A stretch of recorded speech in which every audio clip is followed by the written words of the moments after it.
আসসালামু আলাইকুম। আশা করি যে যেখানে আছেন সবাই ভালো আছেন। আল্লাহর রহমতে আমরাও ভালো আছি।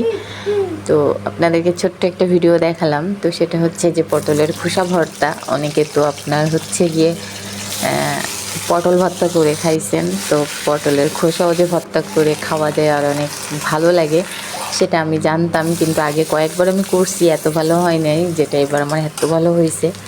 তো আপনারাও বাসায় অবশ্যই আমি যেভাবে করতেছি এভাবে করে দেখবেন, তো অবশ্যই আপনাদের কাছে অনেক ভালো লাগবে।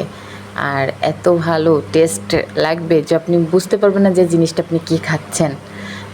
এত ভালো। আর যদি কেউ চান, যখন আমি ওই পেঁয়াজ আর রসুনটা ভাজলাম তখন যদি কেউ ২টা ৩টা চিংড়ি মাছ দেন তাহলে আরও বেশি ভালো লাগবে।